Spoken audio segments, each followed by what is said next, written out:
Hello friends, કેમ છો બધા? સ્વાગત છે તમારું મારી ચેનલ કુકિંગ વિથ રિધિમાં. તો આજે આપણે બનાવીશું મમરાની બિરયાની એટલે કે મુરમુરાની બિરયાની.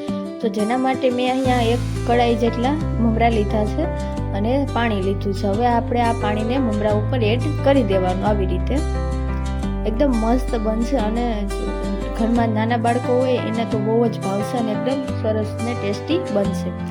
આવી રીતે આપણે પાણી આરે તેને મિક્સ કરવાના છે.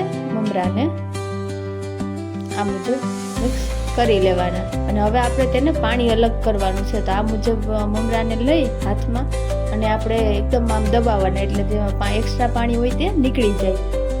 આ મુજબ બધાને એકદમ રીતે સારી રીતે કરી લેવાનું. જો તમે વધારે બનાવવું હોય તો તમે વધારે મમરા લઈ શકો. અહીંયા મારે થોડુંક બનાવવાનું હતું તો મેં એ મુજબ બનાવ્યા છે, થોડાક મમરા લઈને. અને હા, જો મારી ચેનલના વિડીયો તમને પસંદ આવતા હોય તો લાઈક, શેર ને સબસ્ક્રાઈબ જરૂર કરજો. ત્યારબાદ આપણે હવે વેજીટેબલમાં એક ડુંગળી લેવાની છે મોટી, એક ટમેટું અને એક મોરું મરચું. જો તમારે તીખું મરચાં નાખવા હોય તો પણ તમે એડ કરી શકો.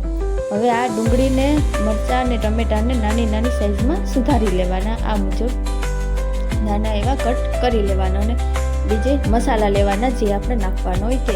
હવે એક કડાઈ લેશું અને તેમાં એક ચમચી અથવા 1.5 ચમચી જેટલું તેલ એડ કરી દેવાનું. આ મુજબ તેલ એડ કરી દેશું અને ત્યારબાદ ગેસને ઓન કરીને તેલને આપણે ગરમ કરવાનું છે. આ મુજબ હાઈ ફ્લેમમાં તેલને ગરમ કરવાનું એટલે જલ્દીથી ગરમ થઈ જાય. તેલ ગરમ થઈ જાય ત્યારબાદ તેમાં આપણે રાઈ એડ કરવાની છે.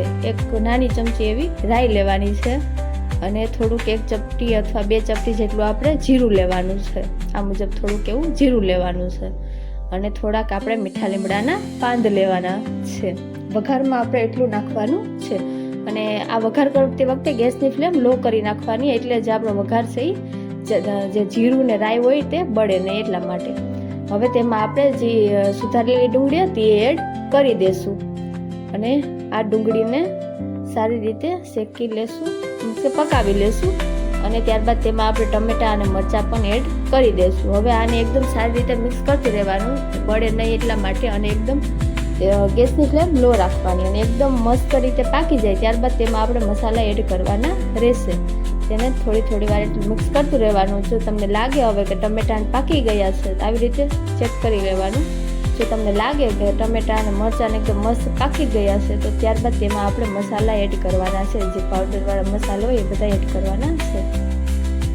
તો અહીંયા બધું આપણો વેજીટેબલ મસ્ત પાકી ગયા છે તો તેમાં એક નાની ચપટી એવી હળદર એડ કરી દીધી, 1 ચમચી આપણે ધાણા જીરુંનો પાવડર એડ કરી દીધો અને 1 ચમચી ચટણી એડ કરી દીધી.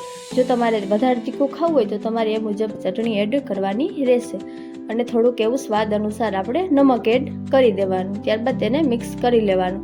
આપણે હવે આ તેલમાં સારી રીતે આપણે મિક્સ કરશું એટલે જે મસાલા હોય જે વેજીટેબલ સાથે મસ્ત સારી રીતે મિક્સ થઈ જાય અને તે મસાલો એકદમ પાકી જાય ત્યાં સુધી તેને મિક્સ કરતું રહેવાનું રહેશે.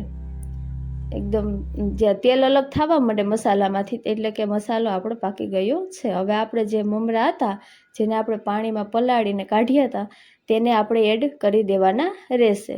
આ મુજબ હવે તેને મિક્સ કરી લેશું. તમે થોડીક વાર તેને મિક્સ કરશો એટલે એકદમ મિક્સ થઈ જશે અને જે મમરાનો કલર છે એ એકદમ બદલી જશે ને એકદમ રેડ થઈ જશે. હવે આપણે એમાં 1 લીંબુ અથવા અડધું લીંબુ આપણે એડ કરી દેવાનું. મેં અહીંયા થોડાક મમરા લીધા હતા એટલા માટે 1 અડધું લીંબુ એડ કર્યું છે. હવે તેને સારી રીતે મિક્સ કરી દેશું અને ગેસની ફ્લેમ બંધ કરીને ત્યારબાદ તેમાં લીંબુ એડ કરવાનું રહેશે. હવે આપણે તેને સર્વ કરી લેશું. જોશો કે કેટલી મસ્ત આપણી મમરાની બિરયાની બનીને તૈયાર થઈ ગઈ છે. આ જો આપણે બપોર પછીના નાસ્તા માટે બનાવી હોય તો એકદમ મસ્ત બનશે અને એકદમ ઝડપી ખાવામાં એકદમ મસ્ત રીતે સારી રીતે અને ઝડપથી બની જશે. જોશો કે કેટલી મસ્ત આપણી મમરાની બિરયાની બનીને તૈયાર થઈ ગઈ છે. જરૂર ને જરૂર બનાવજો.